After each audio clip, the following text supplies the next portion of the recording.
સુરતના ગોડાદરા વિસ્તારમાં ટેક્સટાઇલ વેપારીનું ધંધામાં રૂપિયાની લેતી દેતી મામલે કારમાં અપહરણ કરાયું હતું। જો કે પોલીસે અભ્યત વેપારીને ગણતરીના કલાકોમાં જ મુક્ત કરાવી અપહરણકારોની ધરપકડ કરી છે।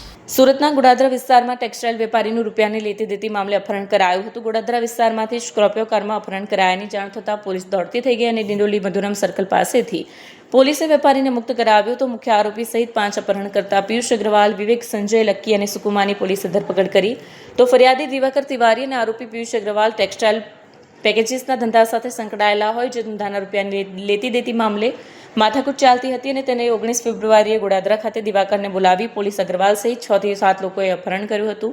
હાલ તો અપહરણ મામલે ગોડાદરા પોલીસે વધુ તપાસ હાથ ધરી છે।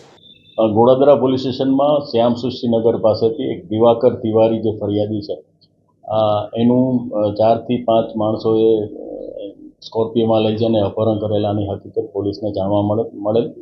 જે સંદર્ભે પોલીસે તાત્કાલિક એક્શન લઈ જુદી જુદી ટીમો બનાવી અને શોધખોળ કરતા ડિંડોલીના સોહમ સર્કલ પાસેથી આ જે ફરિયાદી છે દિવાકર તિવારી એને છોડાવે, બાકીના જે માણસો હતા એને પણ અટકાયતમાં લઈ અને પોલીસ સ્ટેશન લાવતા આ દિવાકર તિવારીએ ફરિયાદ આપેલ છે। એ સંદર્ભે દિવાકર તિવારી અને એક છે પિયુષ અગ્રવાલ જે બંને પેકેજિંગનું કામ કરતા હતા ટેક્સટાઇલમાં, એ બંનેને પૈસાની લેતી દેતીનો મામલો હતો।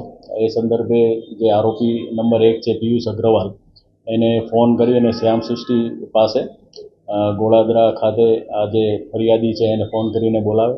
ત્યાં બોલાવતા અન્ય ત્યાં 5 થી 6 માણસો બીજા પણ હાજર હતા, એટલે એ લોકોએ એની સાથે મારામારી કરી અને એને સ્કોર્પિયોમાં બેસાડી અને ત્યાંથી લઈ ગઈ અને પોલીસે તેને અટકાયત કરી અને તમામને અત્યારે સેલના સળિયા પાછળ નાખેલ છે અને આ સંદર્ભે વધારે તપાસ ગોડાદરા પોલીસ સ્ટેશન કરી રહી છે।